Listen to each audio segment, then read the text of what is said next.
All right, seems like we should kick things off. I don't see any new faces today, so we'll jump right into release planning and updates. I can give a quick update from the lifecycle side. We spent the last week breaking stack packs down into smaller issues. I think we have a good sense of what each item of work will be. So just gonna get started on that.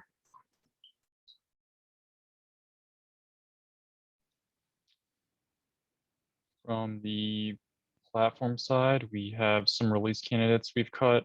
Trying to get out just a quick patch. I think any validation on some of the bug fixes that we have in this release would be appreciated. But otherwise, we'll go out today or tomorrow.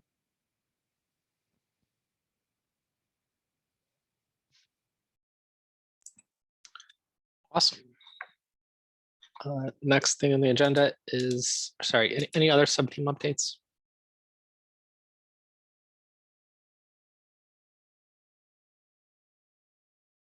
Seems like no. So next thing on the agenda is weekly RFC review. 1 second to share my screen.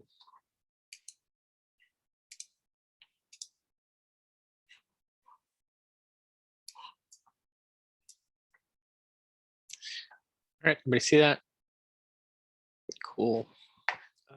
First thing is additions to RFC template.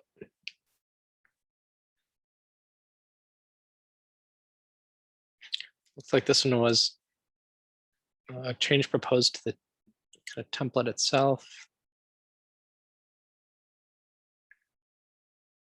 Emily had a comment about using the name of the RFC for some of this stuff, and I thought that was a sensible suggestion, but maybe could update this to have it also be a change in our process where we sort of enforce that the name is good, you know? Yeah, I was thinking about the names of the issues. So like if we're releasing the spec, like I do this on other work, like on Paqueta, where we use the titles of issues and PRs to auto-generate release notes. And I think that could work for us in our components because we might want slightly different titles if we're describing even the result of the same RFC, but how it affects like the lifecycle or pack or different specs.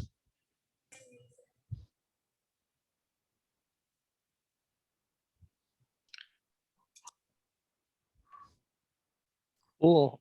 We're just looking for feedback and approval on this one. I think the conversation can continue. I'll make some changes. Sounds good. Next thing is define a minimum standard for docs in order to ship the life cycle.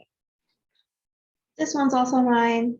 It's really for the implementation team to kind of get some process around how we do docs.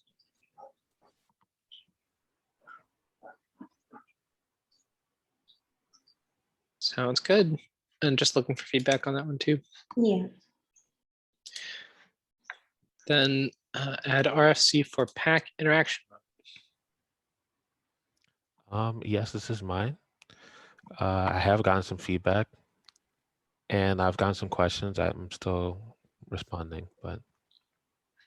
Sounds good. Add bomb to layer content metadata. From Sam. I got some reviews from Emily today. I haven't taken a look yet. Sounds good.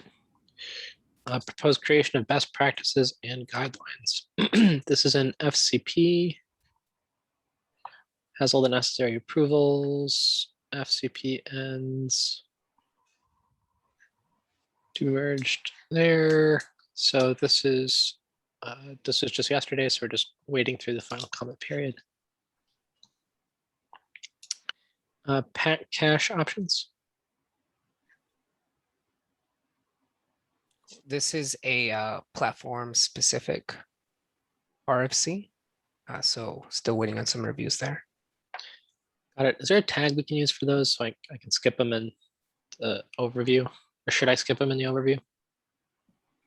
We should definitely come up with a tag. I guess we could talk about it in one of the Slack channels. Sounds good. Next one is allow setting default command arguments. For this, I think I this think- is blocked on us, right, Stephen? We talked Yeah. about changes one to this and said that we would make a proposal. I haven't done it yet. should we indicate that in the issue here? Yeah, comment. for one of the other conversations happening in a working group that we didn't transcribe what was happening, I went and added some context to the issue, but I didn't get to this one.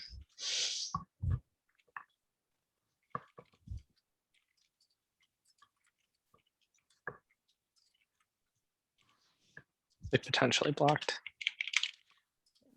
This is for our controversial no shell type process. Yeah. Reproposal. That I'm sure will take some amount of time to work through given its controversial nature. So just warning everyone that this won't be the fastest one. All right. Recommend for different build runtime user IDs. It seemed like we had some consensus on this one. Updated proposal to recommend different user group. Sorry. I think that was the only feedback from last time, so I went ahead and approved it. And if you're okay with it, I think we should move it to FCP. Yes. Does it have enough things? Yep. Okay. So FCP as of what's today? 14th. Ben was here, he'd say to tell you to make it close the 21st instead of saying that it's as of the 14th. So that us lazy people don't have to do the backwards math every time I look at it. Or you just tag it and we'll see it 7 days ago in the timeline.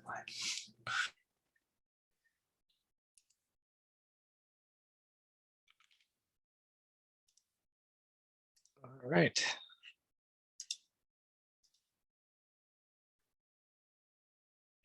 That label take, there we go.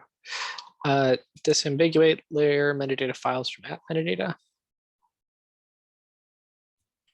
Last time we waved our hands at this and said different directory for config, but we only have one volume. So I tried to write out what a different directory would actually mean. They're both a little ugly in their way. So please take a look.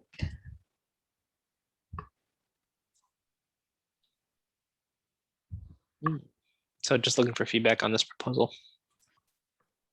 Yeah, these are just like the first options that seemed like obvious ways we could get another directory on the same volume. And I think people might care about the details, so feedback be great. Should I update the proposal with this, or do you want to start like a new one that supersedes this RFC? I think it makes sense to update this proposal with putting the config in different directories, which is what we decided. But I feel like the next question after that is, in order for anyone to implement, they're going to need to know what directories. And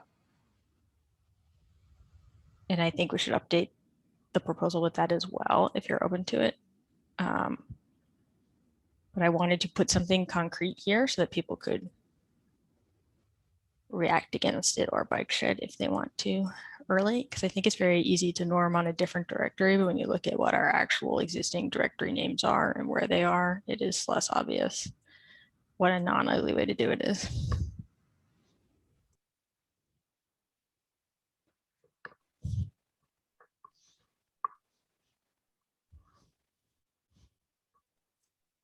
I kind of like the idea of using dot files more, but has problems also.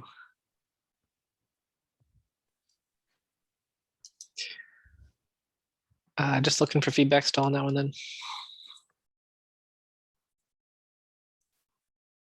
Okay to move on.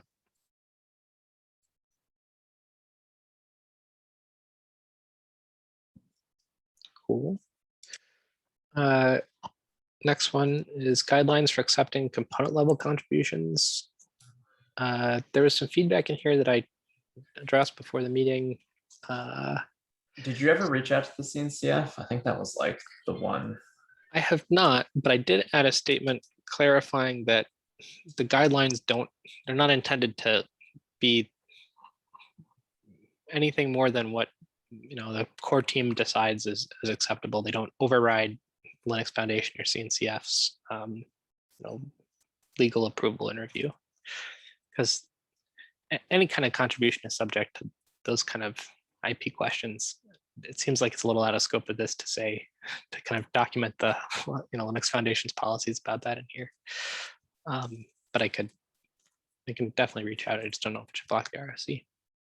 Like, I think it should be a question that comes up when a component is proposed for contribution. Like a classic fine print in a way that's practical, right? It's like Oh, I see. these So, rules like, and regulations, like you're still subject to the laws of the state, regardless of what's in this document, blah, blah, blah, right? Basically exactly the wording.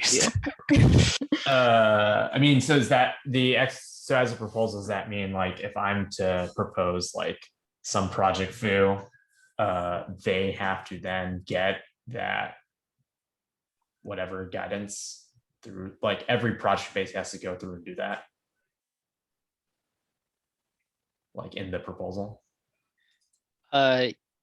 Yes. I mean, I think the Or answer is we yes. merge a contribution. We should make sure we are following the guidelines. Right. We can't break the rules that the Linux Foundation sets in accepting contributions. And those may change. So we don't need to write down exactly what they are. They may be different depending on the IP of the incoming contribution. Is it commercial? Is it already licensed under Apache 2 and owned by an organization? Is it coming from a different foundation? There's just, it can be very complicated.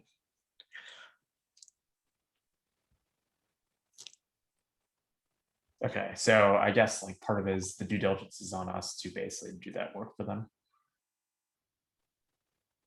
Before we accept something, we have to do the work to make sure that Linux Foundation we're not violating Linux Foundation rules, if that makes sense. Okay. I guess I have a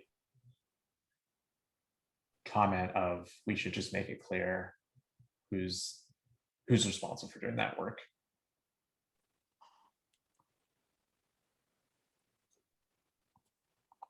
So a comment here that's like, just like an additional sentence that's like, and for acceptance, so and so will. I can add a comment on the thing or suggest a change. Sounds good. But anything else, or is this good to go once we actually? No, we're not quite there yet. But good to go after that's added. I think so on that part. Cool. Issue generation. This is an FCP as of this closes today.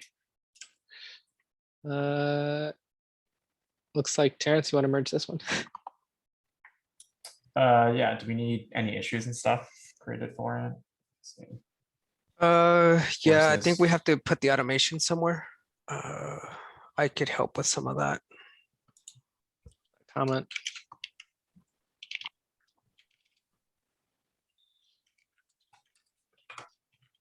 Yeah. Yep.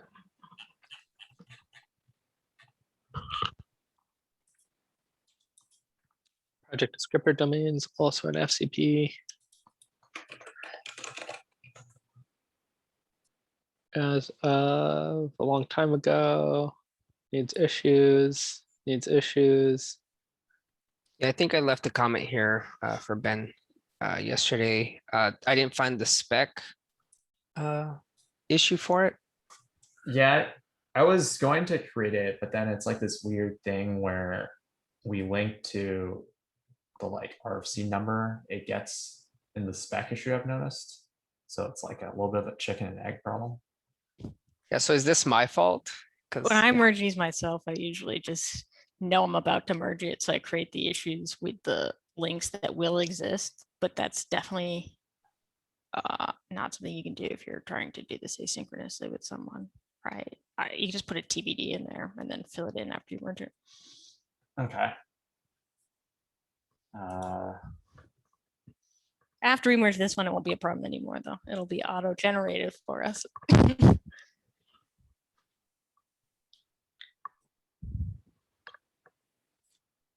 All right, so still blocked, or should Javier merge this one? I just want to make sure there was nothing. It seems like the process isn't as well defined, so I can go ahead and create the issue and get it through if there's Okay. nothing else. Thanks, Javier.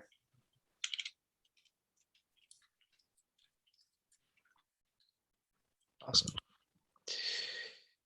And I believe last one of these was a draft. Yep, so I think that concludes our RFC review. Next thing on the agenda is Buildpack author tooling and libcnb. Yeah, this was something I put.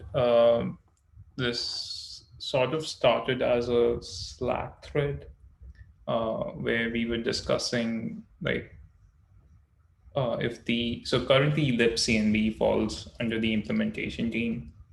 And that Slack thread was about whether the implementation team should continue owning libcnb or not. Or whether there's a need for a different subteam to be created which owns Buildpack author related tooling, or whether this should be owned by some other subteam. The main issue, I guess, was that like these tools should be kept up to date and should have proper documentation and someone maintaining them actively. And I guess if we want to expand in the future, we may also want similar tooling, not just for like Go bindings, but for other languages or templates, or like tooling for testing your build packs, like not like test build packs, but integration testing your build packs. So sort of where should all of this go, and if there's a need for something like this. In my mind, a separate subteam makes sense because there's already affinity groupings of people who care about different things. And I would say the group of people who are most engaged in libcnb and the group of people most engaged in the lifecycle and image util and other implementation concerns don't have a lot of overlap. And also folks who might be interested in contributing more to the project. I feel like there's a pretty natural division about whether, if they're a frequent Buildpack author, they may very well want to get involved in libcnb and not in lifecycle. I did talk to Ben about this, who was basically the sole maintainer of libcnb for a very long time. And it's too bad he's not here right now because he was not super amped on the idea of creating a separate sub-team. But I almost feel like the way that conversation unfolded in some ways proves my point, because he's not going to come to the implementation sub-team meetings where we talk about lifecycle all the time. So I have to go find him on my own to talk about libcnb, maybe proving that we need a forum to talk about libcnb. Do you know what his arguments were? This is a discussion I talked with Sam about at length as a thing I was going to propose in an RFC. The other home potentially would maybe be ejecting libcnb from implementation. I was talking to Joe about maybe moving into distribution, because then that's just Buildpack ecosystem. It'd be another home if we didn't want to create yet a net new team. Argument was that it is in fact implementation of the API. So it fits naturally under implementation. I wonder if by implementation team we really mean lifecycle team, and maybe we should just be more explicit about that, because that's how we organize in practice. Pack is also an implementation of the API, though. It's like Yes, the reason that implementation of the platform spec, a consumer of the platform API. If we actually fixed our spec to be more clear, as Ozzy kindly suggested a long time ago, I think this whole conversation would be easier because we'd have the concepts in our head that made it make sense, right?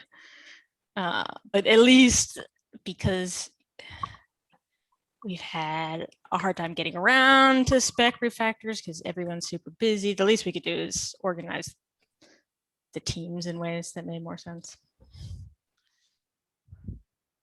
I think it was called implementation subteam because at one point we viewed the spec as defining two sides of a component called lifecycle. And that's really the thing that we were specifying is how should the lifecycle behave? If you made a new lifecycle, you could follow these rules and make one that's also compliant. And so we called that subteam the implementation subteam because they're implementing the spec.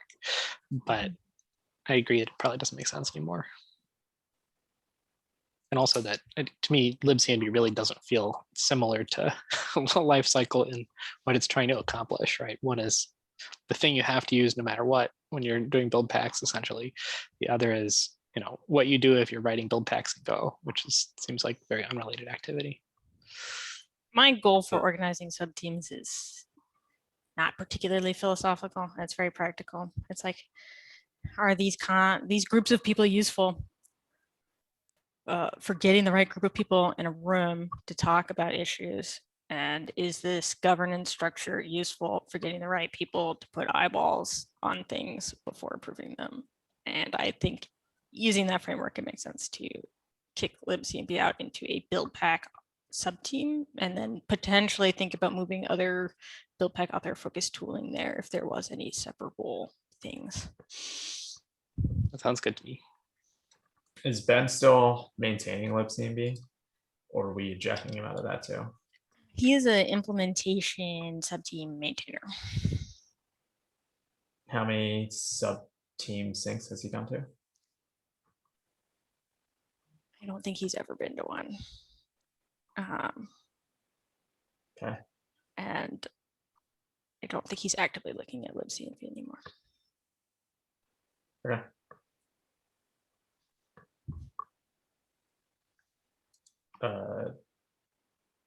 Do we want a new sub-team? Do we want I mean, we don't have to decide this or discuss it now, but I did think the distribution idea Joe had was also an interesting one as well, because that is just like Buildpack ecosystem. But yeah, I mean, we can reposition the distribution team as ecosystem team or something else too. because a healthy like Go binding and set of tools like that Sam suggested is all about growing the ecosystem of Buildpacks and making that healthy. So I could see both if we don't want to just keep creating like a bunch of subteams that we then have overhead for. And that team's already fairly small. I could see you're saying distribution and libcmb. Yeah, like basically repositioning distribution to have a larger scope. That makes sense to me. I might call it all build back though. I feel like distribution is how you distribute. Yeah. Buildpacks. I think as part of the new scope, I would potentially also change the name, but For what it's worth, Ben is already a major contributor to the distribution team.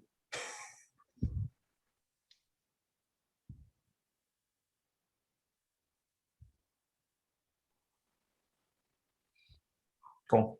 I'll pull proposals together. We can hash it out there. Thanks, Sam.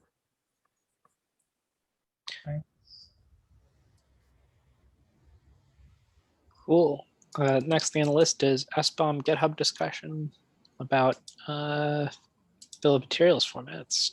I'm really interested in this. Yes, so this was also something we were discussing in one of the previous office hours, where one of the things we wanted to do was investigate the various SBOM standards figure out their pros and cons and see if we can suggest one of them as sort of like the go-to format. I saw in the GitHub discussion, I started the proposal with 3 formats: SPDX, CycloneDX, and SWID. And the discussion was also geared more towards recommending it rather than putting it in the spec. But I saw Stephen was in the favor of just putting it in the spec, so that tools like PAC can use this information and offer features like CVE detection. I guess the only reason I wanted to bring it up in the working group meeting is if anyone has any opinions about the different formats, or I think the last comment someone left was, what's the pros and cons of the different formats and why should we use one over the other? The small amount of investigation that I've done seems like SPDX is a Linux Foundation project. CycloneDX was something that was started because of shortcomings of SPDX by a set of folks from the OWASP area. And it seems like it is geared more towards tooling and sort of CVE detection as like a first-class citizen, which I guess SPDX is planning to handle in the V3 spec. But CycloneDX seems to have some existing tooling, like dependency track also offered by OWASP. And that's my current investigation on these different formats. I don't know if anyone else has more experience with these. The last comment in there was left by Nisha, who maintains Turn, which is like a Linux Foundation project that does kind of container bill of materials generation. And she was wondering if we've talked about the kind of metadata that needs to be collected kind of to represent dependencies in that format. Like no one said, here are the data points we need to collect about the dependencies. I think you have an idea of what the dependencies are. It's like language modules, runtimes, OS packages. Those formats provide different ways of representing it. Unintuitive ones too. Like I feel like we want to catch the CMB launcher in there as well, stuff like that that people might not think of. I should have wrote a manifesto about all the entries that I think a bomb needs, not in a public place, but it's appropriate to share it publicly, so I can try to copy that over. But I think there's 2 hand wavy parts of the manifesto. I filled out the part that was what entries, but I think we need to fill out the what do we need in an entry, and then do a deep dive in pros and cons of the formats. And then I would assume as well that, you know, whichever format we may go with, that there should be some sort of overlap in translation where you could take it to another format if need be, right? Just as a potential escape hatch. It sounds like SPDX is the more widely adopted standard. I don't know if that's true, but let's say it was for a second because it's the older one, and CycloneDX is the newer, more fully featured one. Might make sense to do CycloneDX if you could then translate it to SPDX. Like if translation only goes one way, we should pick the one that can be translated to the other one.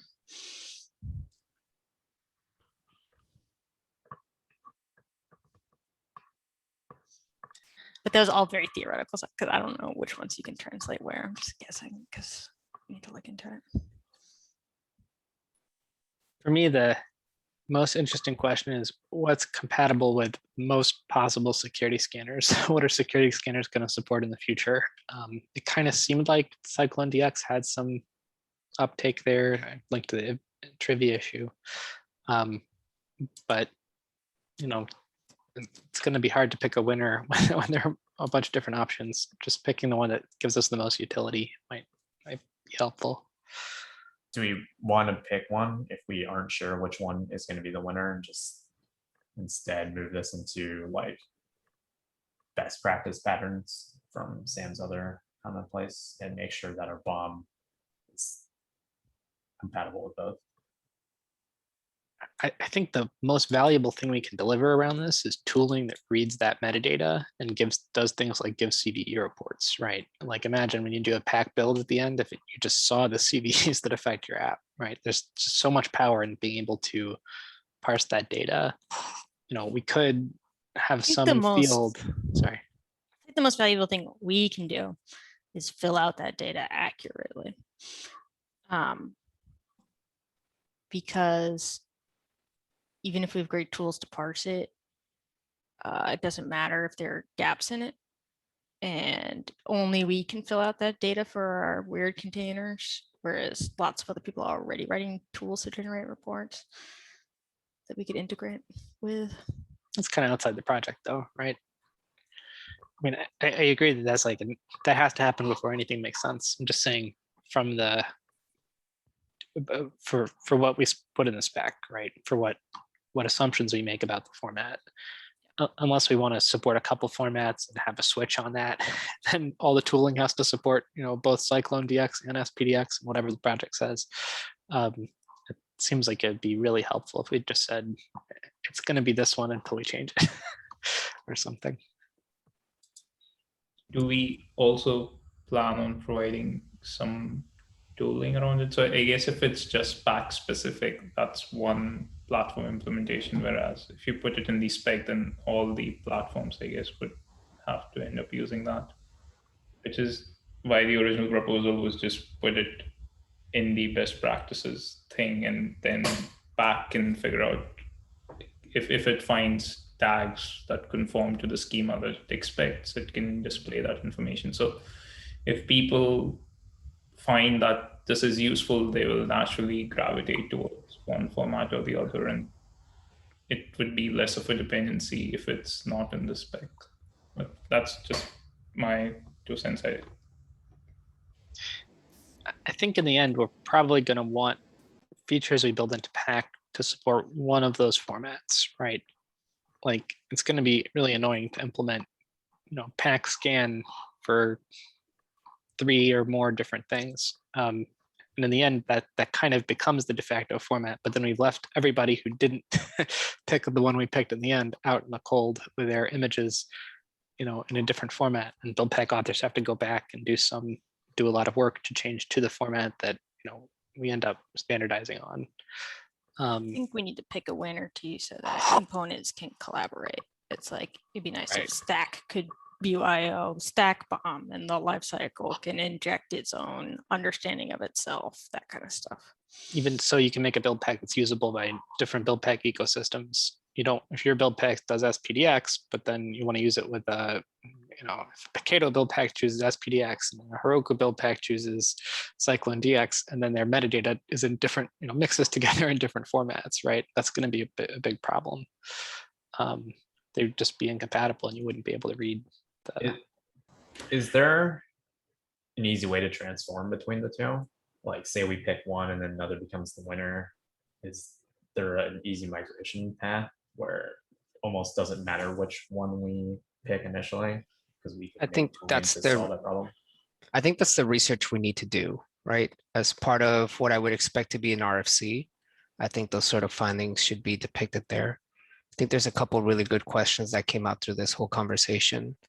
But I did want to add one thing from a platform perspective, right? When we're trying to implement or integrate with the lifecycle, it would be nice to have a very specific common format to be able to then leverage additional toolings for different specific platforms. So for Pack, where we use Go, we want to be able to use that. But on something like Tecton, we might want to be able to use some CLI tooling that does additional parsing and whatnot. So I think it's something that has an ecosystem and tooling around it would definitely be more beneficial than a homegrown solution that then Pack translates into a standard format.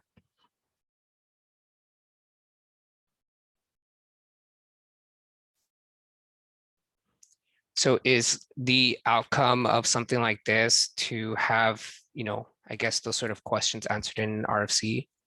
proposal? Yes, I think so. Nisha had kind of volunteered to actually open that RFC, but that was, last week, I think. I'm not sure what timeline she thought was thinking for that, and it's definitely a high priority item. The other thing is that do we want to go with the format that currently has the most support or has the potential to have the most support? Because those may also be two different formats. From what I could see, SPDX is taking these things into account, like the feedback they've gotten, and they're creating a new version of the spec. Whereas Cyclone DX already supports a bunch of these things, but it's not a Linux Foundation project, which I don't know how that translates into other organizations adopting it. So it currently has a lot more tooling, but SPDX is also aware of their drawbacks, and they seem to be investing efforts into it. So I don't know how we want to tackle this issue. I think that goes like the question or the answer to whether or not we could transform something from Cyclone DX to SPDX would be helpful, right? If the answer is no, I think that would have us take a closer look at that decision. But if the answer is yes, then it seems like it would be a winner to some extent at a glance.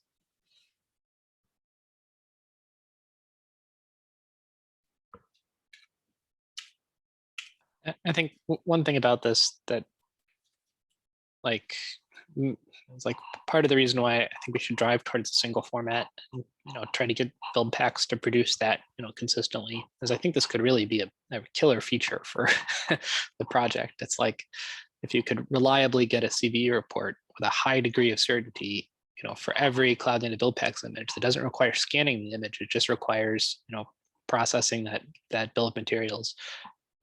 Be really, really nice. That could be a huge feature for people who are concerned about security. Be something that you definitely can't get with a Docker file with certainty, right? Some scanners will scan operating system packages, some will scan language modules, some will miss some subset of those things. But we have the opportunity to provide this with a high degree of accuracy, I think.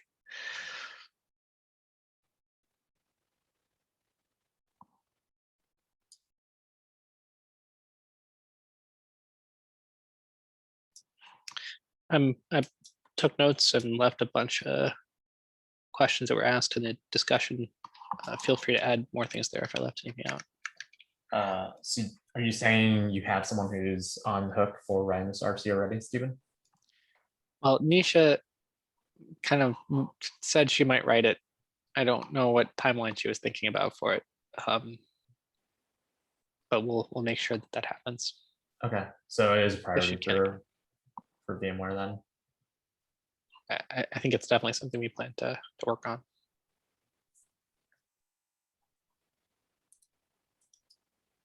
Not just for our own use, but I feel like this data is becoming a priority for many customers all at the same time.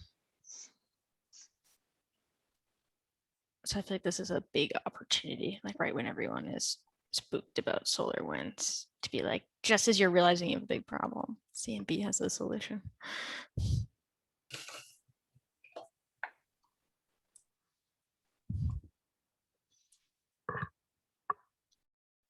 Anything else on bill of materials?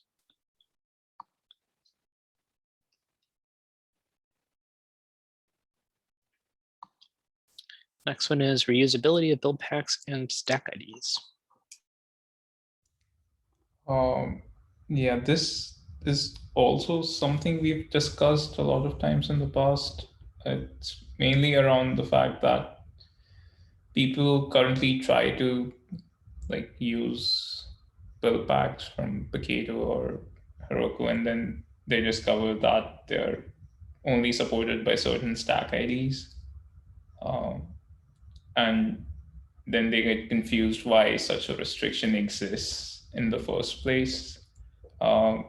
if you are an operator and you're bundling, creating a bundler with builder with specific build packs and a stack, how likely is it that you've not tested anything? And I don't know, that's another conversation that's in the general channel, where someone posted that they couldn't reuse the build packs because it has specific restrictions that are based on string validation, rather than some actual validation of what the build pack actually requires. So it's just like a heuristic. Anyone can say I'm compatible with this build pack, but This is a top priority for me. I wanted to change stack IDs so that they were meaningful, even if we hadn't defined specific ones using a format that captured like the OCI platform information in the stack ID.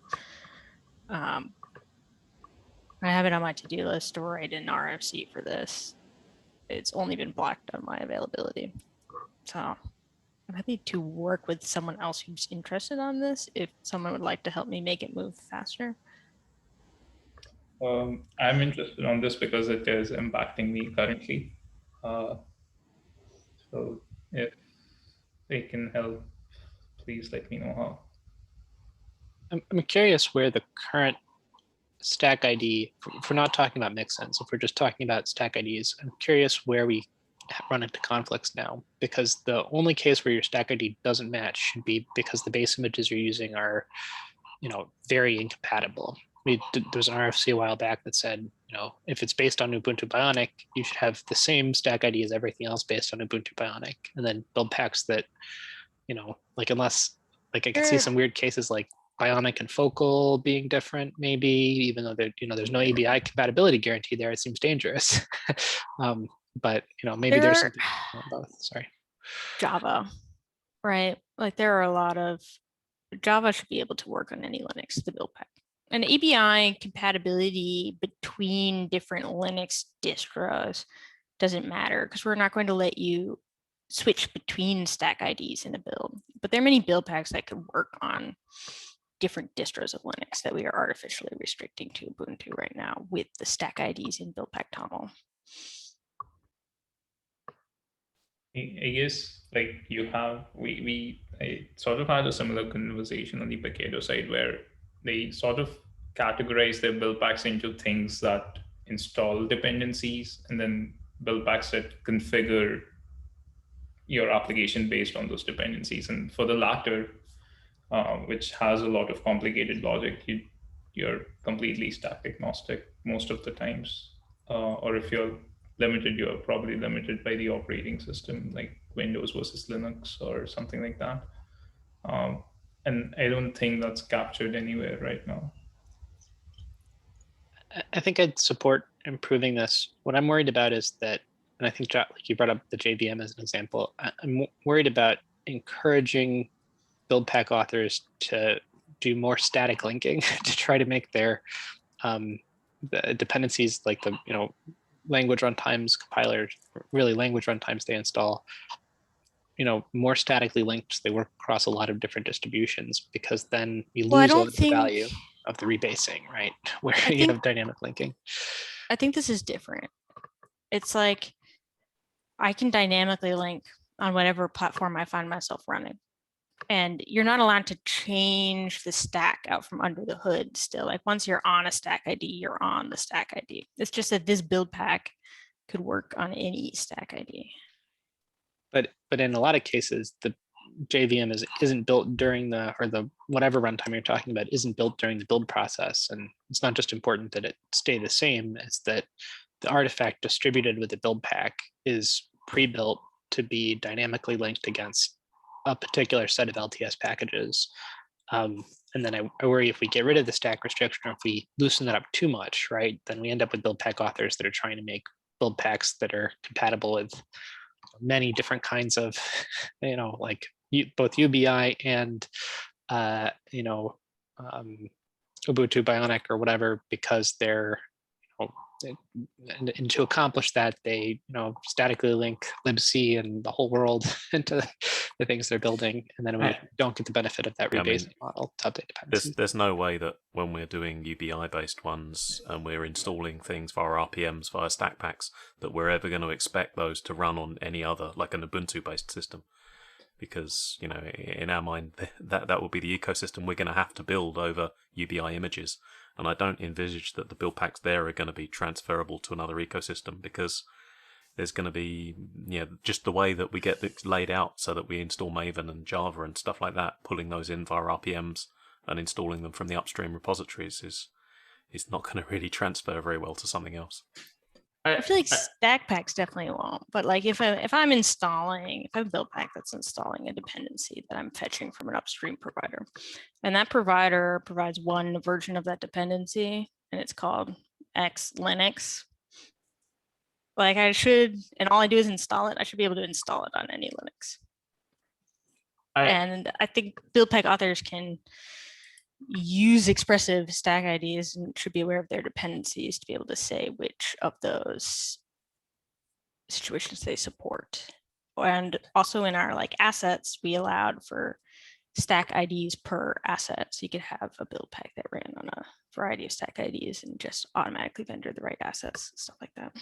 So I guess the question there then is, would you want to somehow distinguish a build pack that is capable and has the intent of running across multiple stacks from ones that are bound to a given stack somehow? That's what I wanted to do. I wanted to yeah. expand our stack ID definitions and use wildcards. So if I run on any Linux, I should be able to say IO Buildpacks Linux star. If I run on any Linux but only AMD 64, it should be IO Buildpacks Linux star dot AMD 64, and then you could do flavors like any Ubuntu, stuff like that. If we came up with a schema where we haven't just defined one stack ID that some people share, but we've defined a plan for how to make an expressive stack ID, then I think we could get more collaboration between stacks and build packs. Yeah, I think at some point you might end up rolling out past the simple ID string at that point and start having separate attributes of metadata, almost like a JSON object with key fields in there and that sort of stuff, so that you can query that. Because when you start getting into platform, if you say you want to run on every Linux but you don't run on Ubuntu on PowerPC, then creating a filter that says that in the negative for that one case for a string-based thing gets extraordinarily difficult, as the number of permutations and combinations start to stack up with things that you're trying to validate against. I do agree with that. I wonder if we can use the fields in the OCI platform as well, instead of... That would make sense for some of it, I think, because the sort of the processor architecture and that would be better encoded at that layer, because the OCI image is going to be only able to run on a PowerPC system anyway, so it's already going to be tagged in some manner at that level. But I think the build pack itself doesn't need to be packaged in an image in that way, so it needs a string or an object where then it compares it to the platform of a stack image to make sure it all works. That was something what I was imagining, instead of ID, which imposes some hierarchy or limitations on how you can express this types, you can have a stack types for both your stack toml and the build pack toml that can describe various attributes, and you can match them against the stack. So the build pack side, it can be a list of attributes it is compatible with, whereas on the stack side, it will be a single string for each of those attributes. So you can have platform, operating system flavor, and that also allows you to arbitrarily add more attributes in the future. So if we discover that, okay, now we have some use cases for adding Linux flavors or something as a new attribute, you're not breaking and reimagining the whole ID again. You're adding an additional attribute, which if absent, it will just fail validation.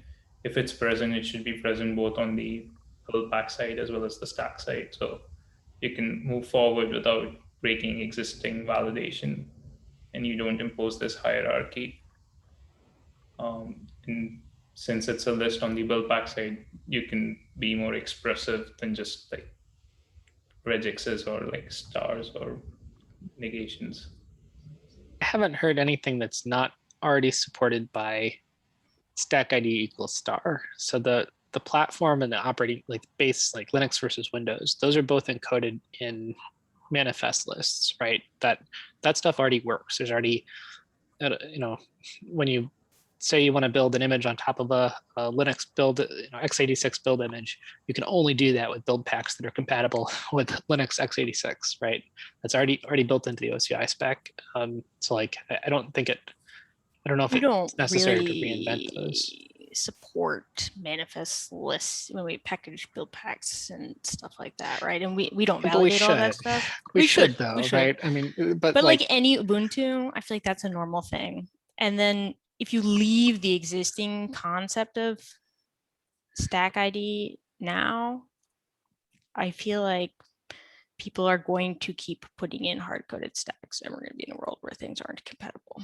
we did an RFC that says that it's not how stack IDs are supposed to be. They're supposed to be Linux distribution flavors like Bionic with one set IO build pack string that's IO build pack stacks Bionic, for instance, that says this is what Bionic is. So I heard one thing that was different or that we don't support, which is like saying Ubuntu as opposed to Ubuntu Bionic. But I think feel like any it's Linux weird. is different too. Like I have some build packs that can run on. Well, but we support that. That's stack ID equals star, and then the OCI spec handles the filtering. Does that Linux and count for a Mac. Linux distro list? Like I have build packs Yeah. that could run on any distro of Linux, but they can't run on the Potato distro list stack, right? How do I express that? So you want to make the Paketo distro list stack, put a mix in on it that thing doesn't have. So mixins are for. I guess the way we did stack IDs and mixins made a lot of sense to me on paper when we first did it, but having lived with them for a while, I think they're cumbersome and they kind of prevent things from working together. Like, first of all, people don't actually use mixins to indicate what their build pack requires. They just don't. They just assume like, oh, you'll run it on my stack image. I'm too lazy to even figure out what set of mixins it needs. And then number two, I'm less worried about a situation where a build fails because it's missing a package than I am about a situation where we prevent a bunch of builds that could succeed from succeeding artificially. I feel like it's having someone have one failed build and open an issue and then someone tell them like, oh, try it on this other stack is like not great. But I think having a world where no one can use a whole swath of build packs because they are running on a, an image with stack ID Heroku 20 and there are a bunch of Paketo build packs is worse. The other use case that I was thinking of is that like once you have something like stack packs, it's not just Ubuntu, right? You could have like any Debian flavored Linux distribution that allows installation via apt.